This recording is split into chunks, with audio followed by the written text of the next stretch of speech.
Hoje, em particular, falaremos sobre a família e a economia do lar, sobre finanças. Principalmente, quero deixar claro aqui para os irmãos que não tenho a pretensão de esgotar esse assunto.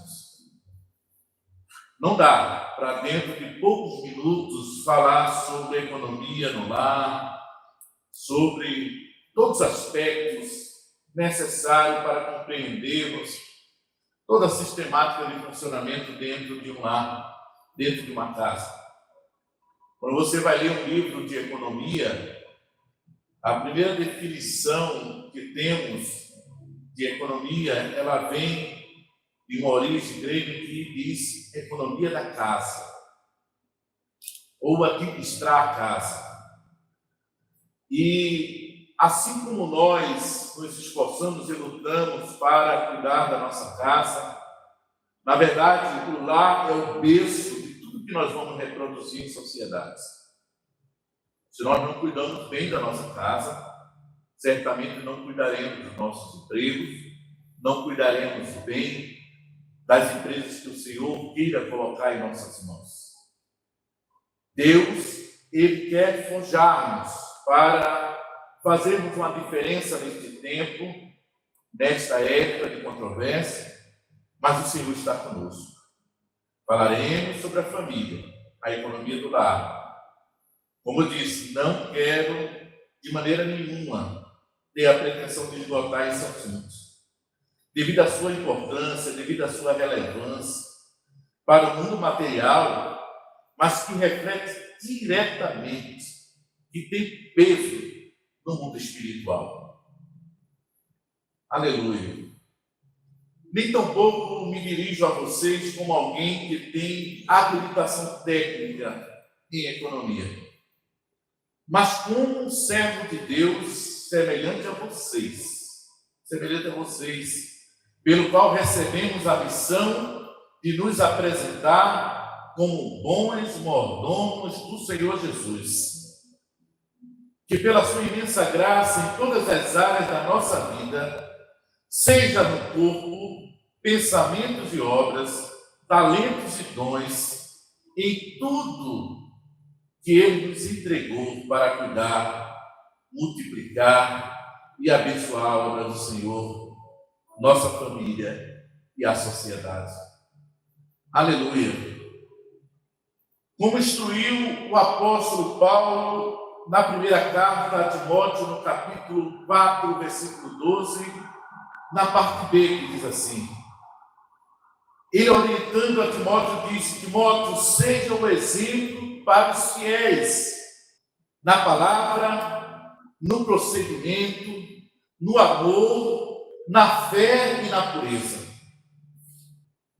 No mundo secular, algumas escolas ou alguns educadores já defendem a educação financeira para a criança desde bem pequena. Algumas escolas já aplicam essa sabedoria, esse ensinamento, para que as crianças, logo desde cedo, elas possam compreender a importância, o valor que deve ser dado sobre a questão da economia. Se o mundo secular, ele nos orienta a isso, quando lemos as Escrituras, desde Gênesis Apocalipse, no Antigo Testamento e no Novo, nós iremos perceber o quanto Deus e o ministério terreno de Jesus dedicou tempo para esse aspecto tão importante no conjunto da nossa vida. O sábio Salomão, ele destinou muitos provérbios voltados para a necessidade de como nós devemos lidar com tudo aquilo que chega em nossas mãos. O sábio, ele chega a dizer que aquele que é preguiçoso, ele tem como colar a pobreza. Isso é muito sério. Ora, a palavra de Deus orienta por diversas histórias, vários aspectos das Escrituras, ele nos ensina o que Deus pode fazer através de homens e mulheres inteligentes, jovens e crianças, desde muito cedo, quando são ensinados sobre o propósito de servir a Deus. Aleluia! Desde a sua vida espiritual, acerca do louvor, da adoração, da liturgia, da ida ao culto, da ida ao templo, aleluia, do culto doméstico, de como se comportar na sociedade, de como proceder, aleluia.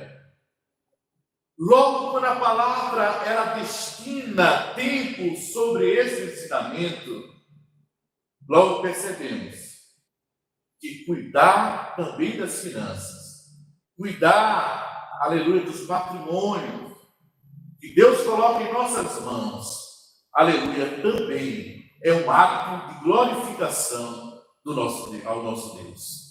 Aleluia.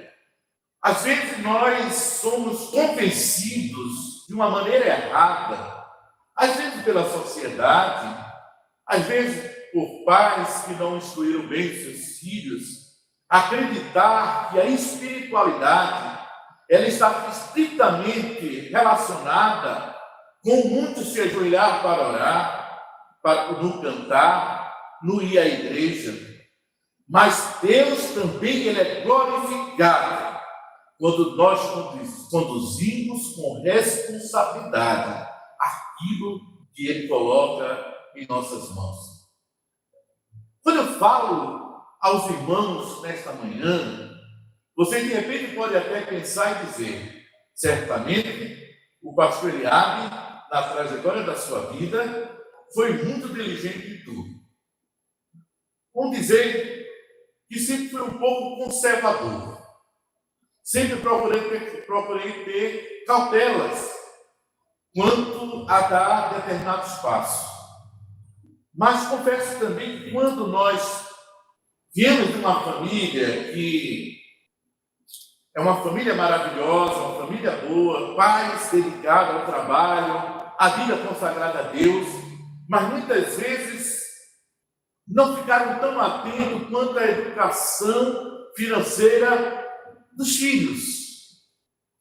Eu posso dizer, de uma forma categórica, que erramos muito quando nós não somos instruídos acerca disso. Quando nós não somos instruídos à luz do conhecimento secular, mas, acima de tudo, à luz do que a palavra de Deus nos orienta acerca deste ponto tão importante. Aleluia. Seja um exemplo para os fiéis na palavra, no procedimento, no amor, na fé e na pureza. Como eu disse, no mundo secular, há quem defenda uma educação financeira nas escolas, desde o ensino fundamental. Alguns já abordam a temática. Ora, se a Bíblia em todo o conteúdo, seja no Antigo Testamento ou no Novo Testamento, aborda várias passagens sobre isso, não seremos nós a ignorar a relevância do assunto para a nossa caminhada neste mundo material, mas que também conduz peso espiritual. Engana-se os desavisados, os demasiadamente chamados espirituais, que acreditam que Deus não se importa como estamos agindo diante dos talentos que Ele tem colocado em nossas mãos. Se o próprio Jesus tratou desse assunto de maneira constantemente em seu ministério, depois do ensino da salvação, foi o ensino que mais Ele fez. Não seríamos nós pretensiosos em acreditar que Deus não se importa como nos relacionamos com as posses e talentos. O assunto é tão importante que veio à minha mente, até com não quero ser pretensioso, mas chegou ao meu coração de comunicar ao pastor Leonai, para que ele possa, de repente, fazer essa observação ao pastor Samuel, o criador do PEC, o idealizador do PEC, uma lição específica sobre esse assunto. O que a Bíblia fala à luz da palavra, imagine que nós poderíamos enriquecer nossas famílias estudando durante todo o trimestre, de forma detalhada, de forma específica, o que a palavra de Deus nos revela acerca do bem administrar aquilo que Deus colocou desde a vida do Éden até os nossos dias. Aleluia! O texto basilar diz, lá em Mateus 19, 24, não acumuleis para vós outros tesouros sobre a terra, onde a traça e a ferrugem corroem, e onde ladrões escavam e roubam, mas ajuntai para vós outros tesouros no céu, onde a traça nem a ferrugem corrói, e onde ladrões não escavam nem roubam, porque onde está o teu tesouro, ali estará também o teu coração. São os olhos a lâmpada do corpo, e se os teus olhos forem bons, todo o teu corpo será luminoso. Se, porém, os teus olhos forem maus, todo o teu corpo estará em trevas. Portanto, caso a luz que em ti há sejam trevas, que grandes trevas serão? Ninguém pode servir a dois senhores, porque há de aborrecer-se de um e amar o outro, ou se devotará a um e desprezará a outros. Não podereis servir a Deus e às riquezas. E por que não dizer, não podereis servir a Deus e a Mamon? Aleluia! Por que é tão importante, irmãos?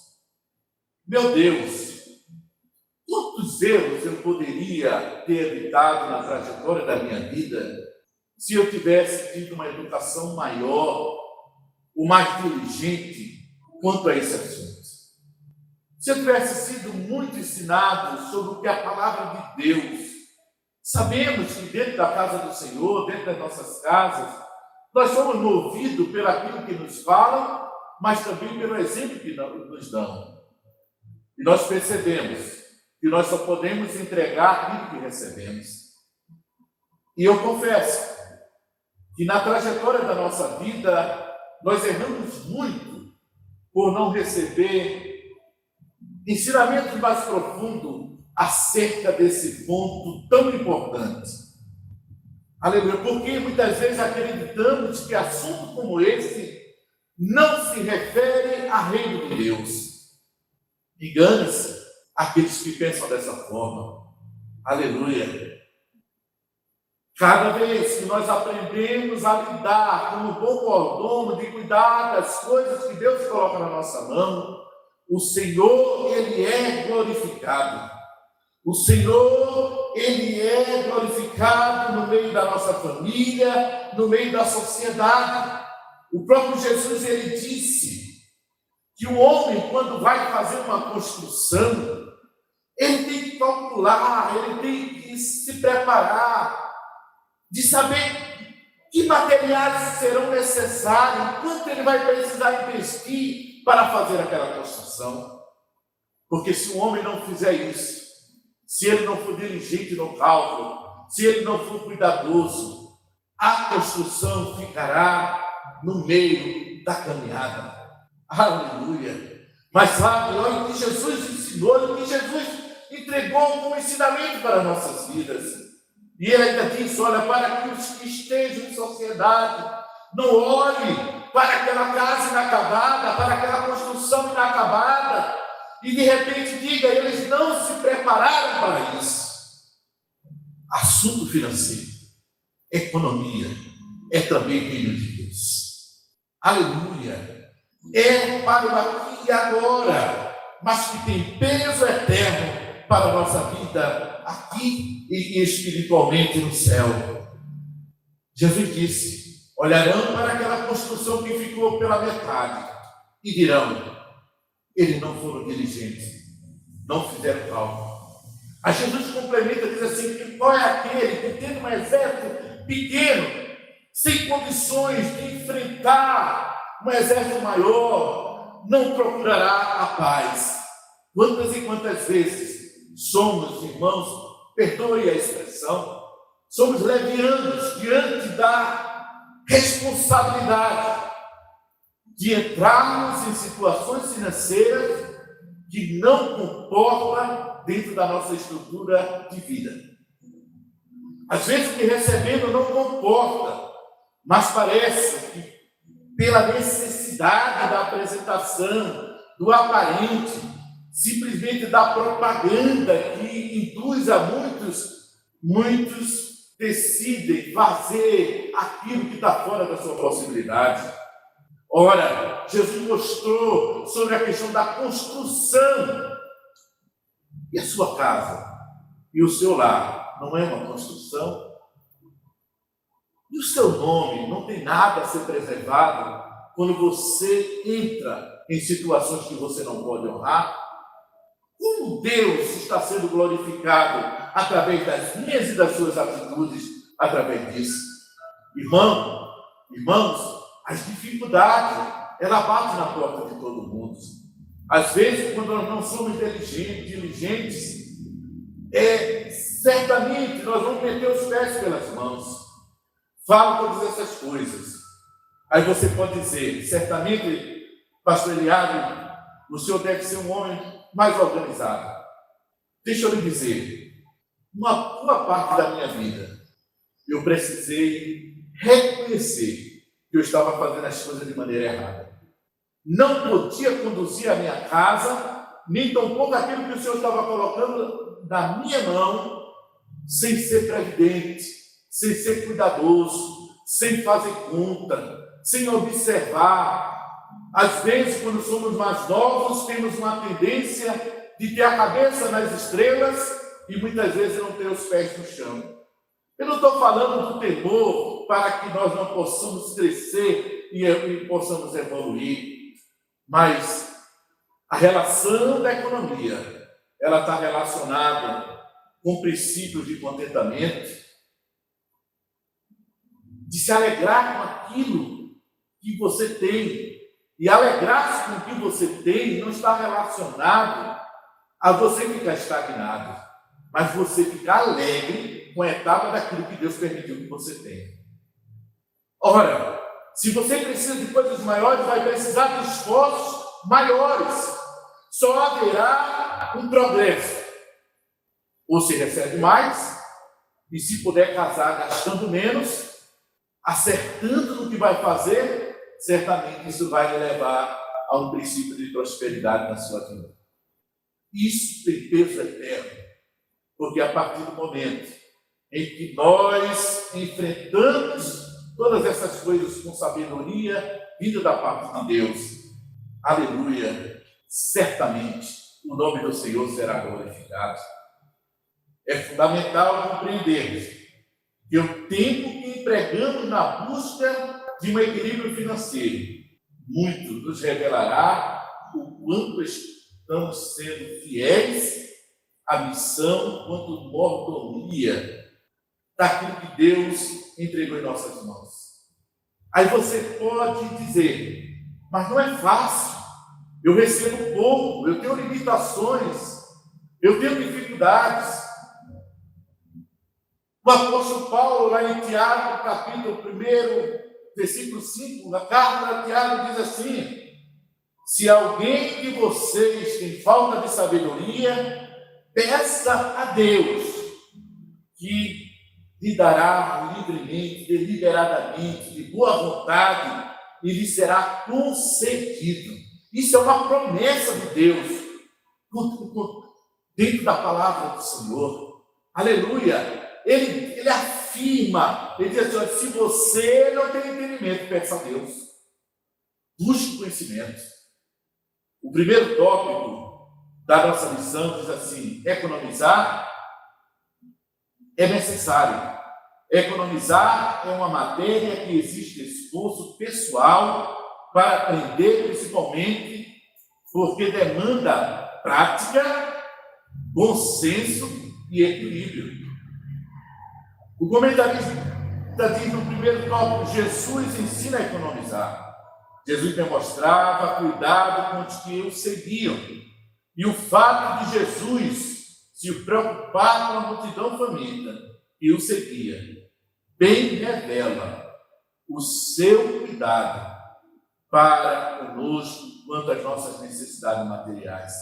Ao ensinar os discípulos a orar, Jesus mencionou os cuidados da vida, quando disse: pão nosso de cada dia, dá-nos hoje. Aleluia! Jesus, ele se interessa como nós estamos conduzindo a nossa casa. Jesus ensinou os seus discípulos a orar em Mateus capítulo 6, versículo 11, denominada oração dominical, o pão nosso de cada dia dá-nos hoje. Jesus, em seu ministério, em meio à multidão, depois de curar, depois de libertar, dirigiu-se aos seus discípulos dizendo: tenho compaixão deles, quero alimentá-los. Isto revela o quanto Deus está atento às nossas necessidades. Multiplicou o pão e o peixe, mas depois de saciá-los, pediu a prestação de contas sobre as sobras. Aleluia! A pergunta que nos confronta hoje é: como estamos lidando com as sobras? Parece que a sobra é algo que não tem valor. Jesus foi categórico em perguntar ao discípulo: o que sobrou? Aleluia! Isso nos confronta nos dias atuais. O que sobrou?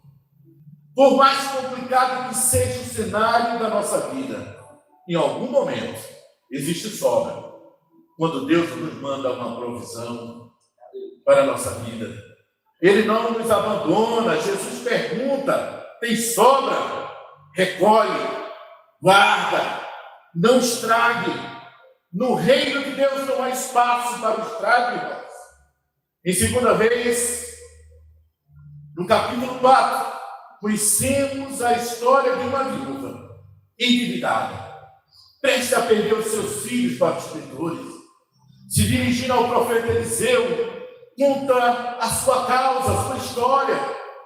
Isso muito nos ensina de como Deus valoriza a mordomia. Seu esposo, agora morto. Segundo historiadores, eles dizem que se tratava de um assistente do rei, o esposo daquela mulher, por nome de Obadias, que assistia o desobediente rei Acabe. Não é desculpa o cenário do desobediente para não termos cuidado com aquilo que Deus entregou em nossas mãos. No tempo da perseguição, em que Acabe se juntou a Isabel, decidiu matar os profetas de Deus, mas disse que Obadias se arriscou, investiu, salvando 100 profetas, dividindo de 50 e 50, lhe provendo água e pão e refúgio no tempo de angústia. Deus, Ele quer que sejamos instrumento poderoso nas nossas economias. Deus, Ele quer que nós possamos ser instrumento poderoso de testemunho nesse tempo, revelando a sua misericórdia e graça. O que podemos fazer através do que Deus colocou em nossas mãos. Aquele homem, ele não hesitou em investir no reino de Deus. Ele conservou a vida daqueles 100 profetas, dividindo em 50 e 50, providenciando pão e água. Diz os estudiosos que Obadias, ele chegou até contrair dinheiro emprestado para cumprir aquele desejo que estava no seu coração. Deixa eu lhe dizer, isso não é uma orientação para você fazer loucura, irmãos. Isso não é uma orientação para você não ser diligente. Eu não estou dizendo nada disso. Eu estou dizendo que tudo que nós fazemos com as nossas finanças tem que ter um propósito celestial, um propósito de segurança para a nossa família e para nossas vidas. Deus não esquece daquilo que fazemos para nós mesmos, para a nossa família, mas para a sua obra, para aquilo que nós investimos em vidas. Deixa eu lhe dizer, essa história é uma linda história. Aleluia, diz assim, quando Jezabel decidiu matar os profetas, ele se arriscou socorrendo sem profeta, escondendo e alimentando. A narrativa dessa história nos revela o que é feito para a glória de Deus, clama na nossa existência e até depois quando nós vamos embora. Deixa eu lhe dizer, pegue bem essa palavra. O que você faz na sua economia diante de Deus, diante do reino, ele não vai servir apenas para o que é agora, mas vai servir para a sua posteridade. Deus, ele quer fazer coisas grandes na sua manutenção, trazer cura, trazer libertação financeira para as famílias daqueles que o servem. Mas deixa eu lhe dizer, tem peso eterno que se faz para a glória de Deus. Tem peso eterno daquilo que se faz para a glória de Deus. Aleluia, ele não fez aquilo por demonstração, mas ele fez aquilo por necessidade de socorrer os profetas que estavam sendo arriscados a morrer. Aleluia, essa história nos revela o que é feito para a glória de Deus. Clama em nossa existência diante de Deus e depois que partimos.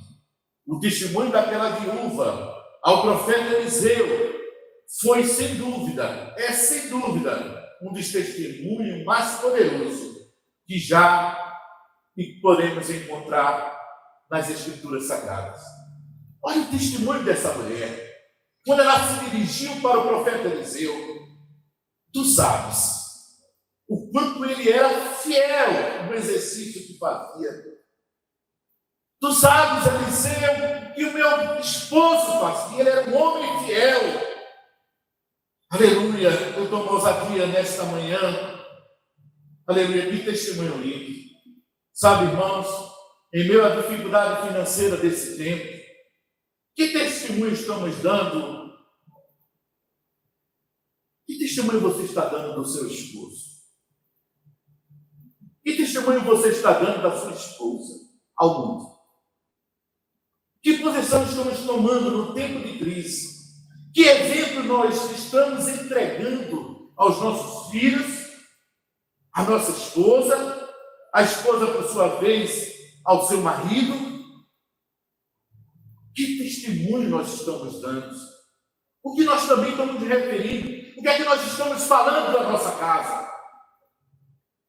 Muitas vezes temos uma facilidade de elogiar a casa dos outros. O jardim dos outros é sempre mais verdejante. Parece que tudo é perfeito. Ei, no meio da dificuldade, um jardim que está ressequido, temos como mudar esse cenário, tem que arrumar, tem que mudar água para fortalecer. Aquela mulher dá um testemunho poderoso. Que, aleluia, diz Eliseu, meu esposo era um homem fiel. Aleluia. E os filhos? Qual a contribuição na mudança do cenário dentro da sua casa?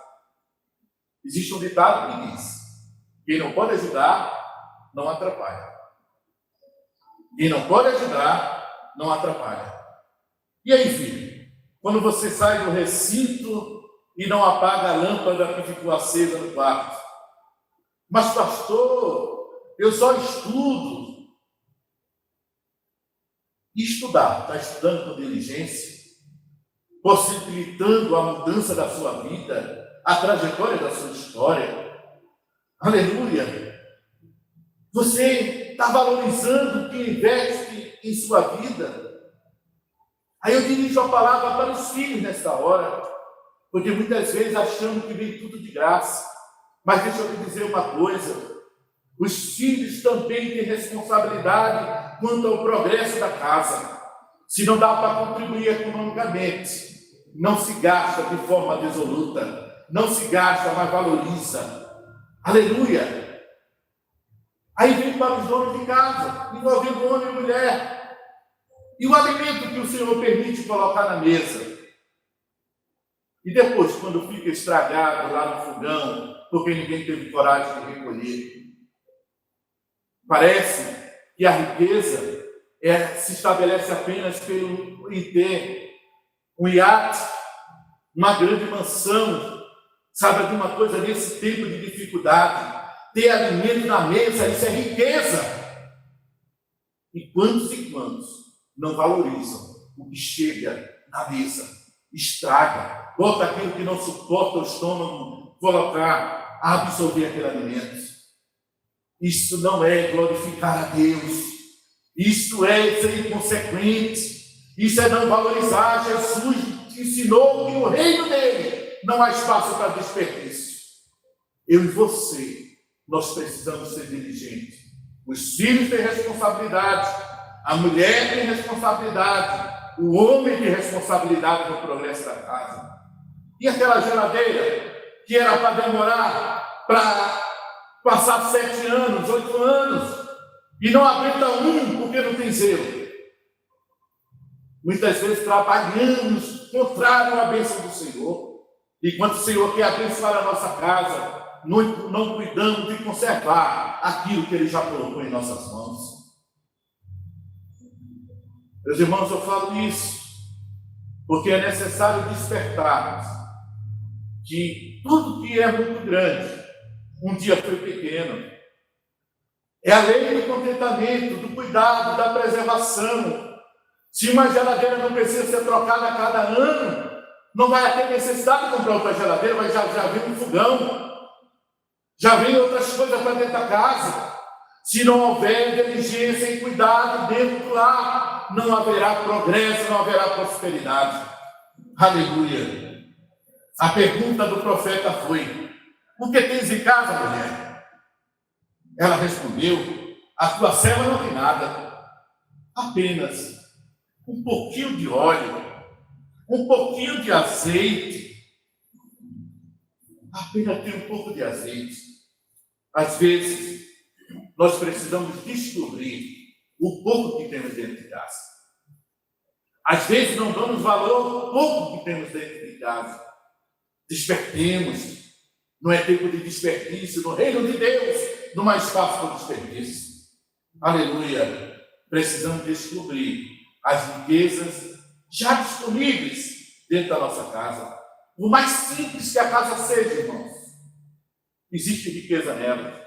Você está dentro dela. A sua mulher está dentro dela. Os filhos estão dentro da casa. Há um despertar nesse tempo para que você descubra. Aquela mulher descobriu um pouco de azeite. Aquela mulher descobriu um pouco de azeite. Naquele momento, aleluia, naquele momento, o milagre já estava começando a acontecer, porque ela descobriu um pouco de azeite. O profeta, aleluia, às vezes somos ensinados de maneira errada quanto que é riqueza. Às vezes nos pegamos com a vaidade, porque temos que vestir tal roupa por causa de determinada marca. Deixa eu lhe dizer, você pode ter acesso a tudo isso, mas tem uma relação de contentamento. Eu me lembro bem, e aí eu quero falar um pouco sobre a minha vida. Eu me lembro quando eu comecei a trabalhar aqui em Manaus, eu vim lá de Pernambuco, trabalhava na marcenaria, um tempo difícil, e vim trabalhar na livraria Valendo. E devido à dedicação, juntamente com a Luciana, minha esposa, nós entrávamos dentro de um ambiente de trabalho, em uma das faculdades dessa cidade, entrávamos desde 7 horas da manhã e saía praticamente meia-noite. E aí o meu irmão, percebendo a dedicação que nós tínhamos, com a oportunidade que tínhamos, nós percebíamos, olha, é a oportunidade na nossa vida, vamos enfrentar, vamos lutar, vamos trabalhar. E naquele momento, meu irmão disse: olha, vocês não podem estar andando de ônibus. Ora, nós já estávamos alegres, nós estávamos com contentamento. E aí, de repente, ele pegou e disse: olha, não dá para comprar um carro novo, mas dá para comprar um carro usado. E eu me lembro bem que alegria foi quando recebemos o Corsel 2. Tinha algumas características do Corsel 2. O Corsel 2 não tinha retrovisor. O Corsel 2 tinha uma particularidade, que o banco do motorista era um pouco propenso para a esquerda e o do carona para a direita. E às vezes estava eu e a Luciana dentro do carro, um olhando para um lado e outro olhando para o outro. Mas, meu irmão, era uma alegria tão grande, já não era ônibus. Agora era o Cossel 2 que levava cimento, tijolo, caixa de livros. Tem um lanche aqui, estou falando isso como exemplo. Tem um lanche aqui que se chama Lanche Energia. Era um dos lanches tradicionais há um tempo atrás. Hoje tem McDonald's, tem essas coisas todas. Mas antes, que era a principal em Manaus, era o Energia. E aí, quando chegava na sexta-feira, que a gente terminava a batalha, disse, agora vamos lá para a Energia. Olha só para o nosso carrão. O carro tinha uma particularidade, parecia o carro do Fred Cristo. Quando passava numa poça d'água, você ainda tinha que levantar os pés, porque o carro era todo furado embaixo. E quando chovia, precisava de ter uma coisa diferente. Em algum momento ela precisou de abrir o guarda-chuva dentro do carro. Quantas e quantas vezes nós caímos em riso com isso. Ei, irmão, deixa eu lhe dizer, tudo que um dia que hoje é grande, um dia foi pequeno. Nós temos que compreender que a bênção do Senhor está sobre a nossa vida. Não importa o cenário, se houver dedicação, diligência, obediência ao Senhor, o Senhor abençoará a nossa vida, mudará a nossa sorte. Aleluia. O profeta, a palavra profética foi: derrama o azeite sobre todas as panelas. Ela diz, mas eu não tenho panela. Pede emprestado. Meu irmão, pedir emprestado panelas é preciso haver comunhão aonde vai pedir. Aleluia. O profeta responde: entra dentro da tua casa com os teus filhos. Introspecção. Pede vasilha emprestada. União e compromisso. Quem não tem união e compromisso não tem crédito. Tem gente que é muito fácil pedir, mas não é fácil devolver. Aleluia! Mas ela encontrou e emprestasse vasilhas a ela. Só tem crédito quem valoriza compromisso e finalidade produtiva. A palavra profética foi: derrama o azeite sobre todas as panelas. E depois ele diz: traga mais panelas. E respondeu aquela mulher: não há mais panelas. E naquele momento, diz a palavra, aleluia, mais uma vez o ensinamento que no reino de Deus não tem espaço para estragos e desperdícios. A narrativa revela: o azeite não acabou, ele apenas parou. Se tem panela, tem multiplicação. Se tem trabalho, tem provisão. Se tem testemunho de vida, tem socorro. Se tem vida dedicada a Deus e o propósito de equilíbrio dentro da casa, haverá milagre. Aleluia. Você crê nessa palavra? Você compreende que Deus está no meio desse negócio da ordem financeira? O quanto nós somos diligentes quanto isso? No Salmo 37, versículo 25 diz: já fui moço e agora sou velho, mas nunca vi o justo desamparado, nem a sua descendência mendigar um pão. Tem muita gente que lê esse versículo esse salmo de maneira errada. Isso não quer dizer que não haja privação, provação e luta. Está dizendo que você não ficará. Os seus filhos não herdarão a pobreza se você se posicionar diante de Deus.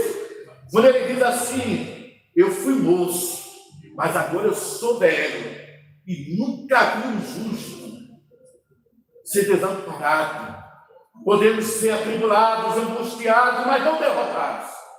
Passamos por um momento de frustrações econômicas, de situações complicadas, às vezes por algo que nos assalta, e às vezes por falta de diligência. O que o Senhor quer nos dizer nesta manhã, aleluia, o azeite não acabou, ele apenas parou, porque não pode ter estrago. Se o azeite continuar se derramando, ia cair no chão. O propósito de Deus não é isso, não é desperdício.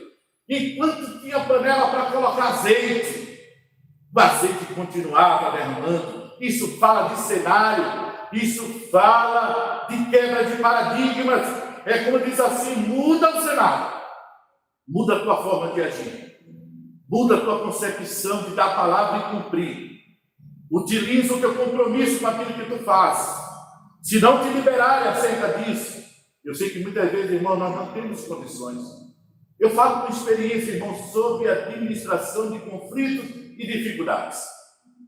Às vezes não é a negação que o problema existe, mas é o posicionamento diante de Deus. Se não posso honrar agora, vou honrar depois. Se possível, não contrair algo que você não possa fazer, mas vai ter situações que você vai ser assaltado pelo tempo, ou de repente porque não fomos diligentes. Deus, Ele traz uma palavra nesta manhã, Ele quer fazer proezas. O tópico do comentarista, ele diz assim, aleluia, aleluia. No tópico 1, Jesus ensina a economizar. 2, saúde financeira da família. E é dividido em 3 partes.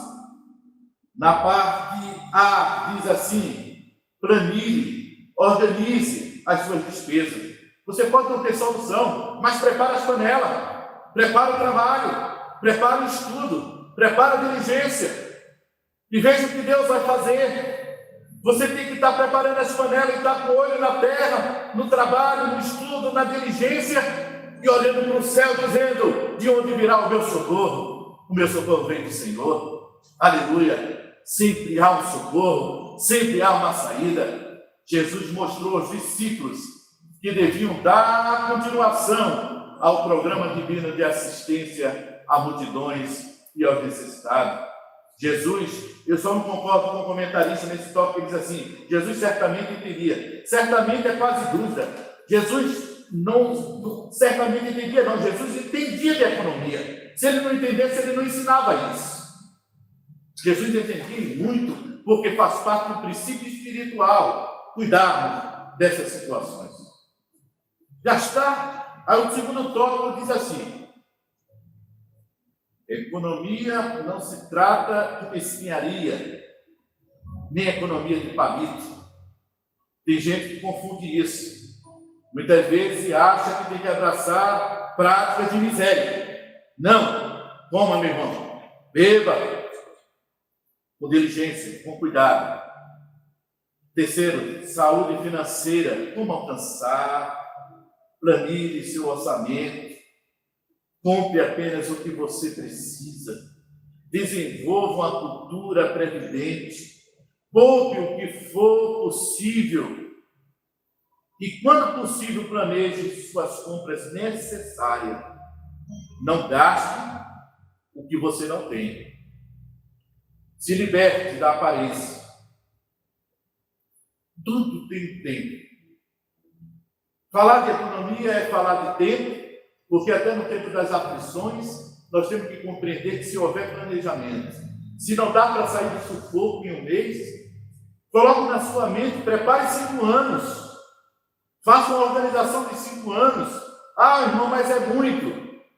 O tempo passa para quem se prepara e para quem não se prepara. Às vezes o problema fica maior, porque não há diligência de dobrar o joelho diante de Deus, de organizar as contas, de colocar a vida diante de Deus. Conflitos financeiros, segundo ponto. Gastar ou poupar. A cultura de se prevenir não se trata, irmão, de status de ostentação. Não é para dizer que tem tanto lá na conta do banco, a vaidade que está rodando por aí, dizendo que tem muito ou que tem pouco. Mas isso é algo necessário de equilíbrio, que trata de sobrevivência e oportunidades. Aleluia! Proporcionando saúde ao corpo, parece que não, mas sim, e também à mente. Conta-se uma história que depois da Segunda Guerra Mundial, em um abrigo que acolhia crianças órfãos da guerra, acompanhadas por uma psicóloga que era cuidadora daquelas crianças, com seus traumas, com os vexames e fome que passaram no meio da guerra. Percebeu-se que as crianças, mesmo alimentadas naquele abrigo, cuidadas, muitas delas não conseguiam dormir durante a noite. Ao observar tal comportamento, descobriu-se que elas estavam inquietas com o que iria acontecer no outro dia. Logo, aquela psicóloga tomou uma decisão. Entregou algumas crianças fazendo um experimento do abrigo, um pano a elas quando elas estavam indo para dormir, em uma embalagem apropriada.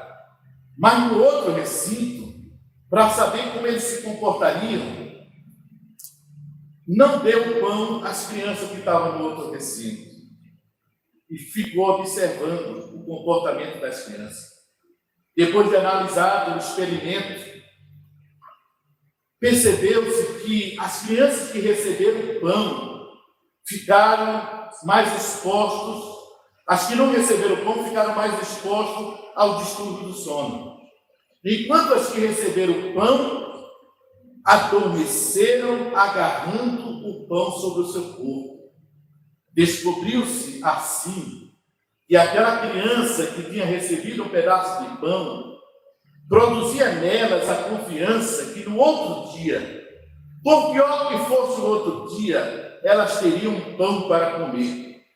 O que essa história nos ensina? No esforço que nós fazemos em economizar e poupar, somos recompensados com a sensação que aquela criança teve, que recebeu o pão. Aleluia! Deixa eu lhe dizer, Deus ele nos orienta a sermos previdentes e cuidadosos, para que quando a gente fazendo esse esforço, esse sacrifício, a gente possa ter saúde no nosso corpo, mas também na nossa alma. Porque não tem, irmãos, que possa dormir tranquilo, a não ser que a pessoa seja irresponsável, a não ser que a pessoa não tenha seriedade com quem prestou, com a vida que contraiu. Mas aquele que tem compromisso com Deus, ele se inquieta com aquilo. Deixa eu lhe dizer o que nós estamos aprendendo nessa manhã.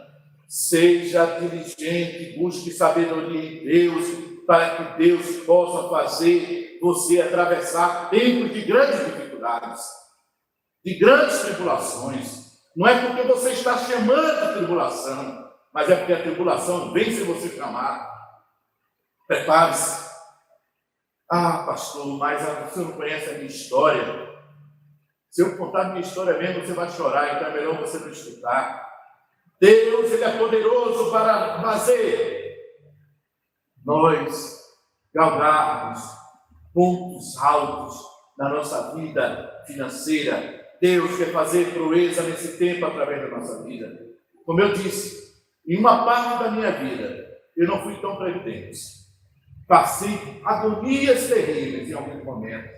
Depois eu disse, Deus, me ajoelhei, não quero isso para a minha vida, vou consertar a minha casa, vou consertar onde tenho compromissos, preciso ajustar. Deixa eu te dizer, irmão, isso não faz muito tempo, isso tem algo em torno de 5, 7 anos, mas Deus já tem feito coisas grandiosas na minha vida. Eu lhe convido nesta hora, peça sabedoria a Deus, busque sabedoria da palavra, busque entendimento para conduzir a sua casa. Aleluia. Eu já estou partindo para o final. Eu lembro-me bem de uma irmã lá em Pernambuco, em um tempo de dificuldade da minha mãe. Isso eu quero contar essa história, porque fala de quanto Deus pode nos transformar em instrumento de bênção, através daquilo que Ele faz, através da nossa economia, através da nossa vida. Existia, naquele tempo, a dificuldade da minha mãe era muito grande, ela batalhava, mas ela foi acometida de uma enfermidade, uma tuberculose. A luta já não era fácil. E quando ela contraiu aquela enfermidade, ficou pior. Mas sabe o que aconteceu? Deus usou uma irmã simples. Ela não tinha muitas posses, mas ela era uma mulher que, apesar de receber pouco, a casa dela era uma casa de equilíbrio. Tinha equilíbrio na casa dela. Ela chegou e disse: irmã Teresa, eu estou cheio de compaixão da sua situação. Eu não posso lhe ajudar muito, mas eu me comprometo em lhe trazer todos os dias, no final da tarde, um pouco de pão para a sua casa. E vou lhe fazer um caldo para fortalecer o seu corpo. Por que estou contando essa história? Porque tudo que a gente faz, não para se amostrar, não para poder mostrar que é bonzinho, mas quando fazemos para a glorificação de Deus. E durante aquela luta da minha mãe, aquela irmã, todos os dias, no final da tarde, ela chegava, trazia pão e preparava aquele caldo. E assim ela conseguiu superar aquele tempo. Passaram-se os anos. Deus nos abençoou. Deus abençoou nossa família. E quando um tempo desse eu voltei a Pernambuco, eu disse: minha mãe, me veio à mente aquela irmã que trazia pão, que trazia aquele caldo, quando a senhora estava enferma. O que aconteceu com aquela mulher? E ela pegou e disse: meu filho, o Senhor abençoou a vida dela de uma maneira tremenda. Deixa eu lhe dizer, Deus quer que nós tenhamos uma vida equilibrada, uma casa equilibrada, que às vezes até de um pouco possamos socorrer ao necessitado dentro da casa do Senhor. Eu disse: mas eu quero visitá-la. Ela disse: só se você pegar um avião, comprar uma passagem de avião e ir até lá, porque ela mora no sul do país. Deus abençoou grandemente. Os filhos dela são empresários. Tem umas primas que se casaram muito bem. Deus abençoou. Deixa eu lhe dizer uma coisa: Deus faz proeza com coisa pouca na mão daquele que teme a Ele. Deus quer fazer coisas grandiosas. Deixa eu terminar. Deus, Ele é poderoso. Irmãos, nós temos que ser diligentes com aquilo que Deus coloca em nossas mãos. Por isso eu digo, essa lição não é uma lição para uma aula. Essa lição é para um trimestre. Descobriremos riquezas insondáveis se estudarmos mais a palavra de Deus. Olhe o aspecto econômico. Como Deus socorreu a Jacó na casa de Labão, quando muitas vezes Jacó, já preparado para fazer estratégias, de repente ele desanimais, de repente ele faz um acordo com Labão tenta enganar ele, o enganador enganando o enganador, naquele momento, mas ele tinha a bênção de Deus na vida dele. Naquele momento ele conserta, ele vai, diz a palavra de Deus, que ele busca o Senhor, ele tem um encontro com Deus no meio da caminhada até chegar a Labão, ele tem um encontro com Deus, ele restaura a sua vida, e quando chega na casa de Labão, aleluia, diz que ele, querendo se utilizar até mesmo de sutilezas humanas, estratégias, diz que ele pega até varinhas e diz assim: Labão, eu quero fazer um acordo contigo. Eu quero as crias dos animais que nascem listados. Labão diz: tudo bem, tu fica com o listado que eu vou ficar com os lisos, que não tem nada, que não tem mancha, que não tem nada. Jacó, pensando que podia influenciar a maternidade daqueles animais, diz que ele pega varinhas e faz tiras. Isso não tem embasamento nem biológico, isso. Mas quando a gente observa a palavra de Deus, quando você estiver em casa agora, leia essa parte de Jacó, vai dizer: e Deus visitou a Jacó em sonhos e revelou a Jacó, dizendo: Jacó, olha para esse campo e vê quais são os animais que estão cobrindo as fêmeas. E aí de repente ele via que era listada. No outro dia ele pulou, foi lá até a casa de Labão e disse: Labão, eu quero a listada. Aleluia, ele não contou a história total.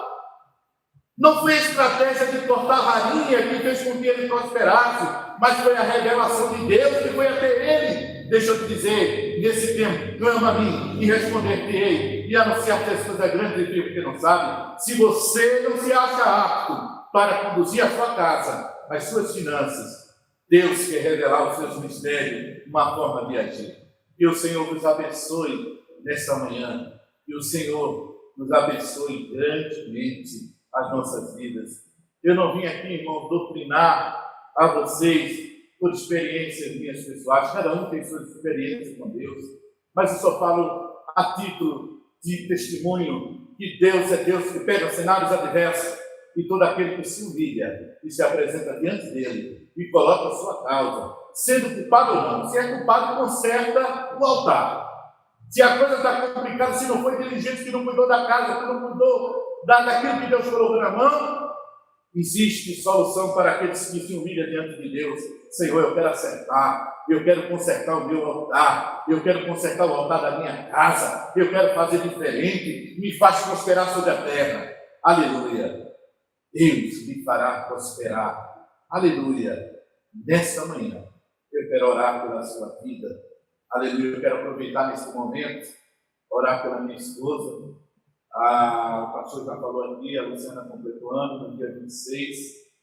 Quero, nesta hora, dizer, minha filha, que o Senhor te restaure a tua saúde, abençoe todos os aspectos, tanto na tua alma, no teu corpo, no teu coração, que nada possa te prostrar, aleluia, porque Deus é Deus que faz coisas tremendas neste tempo.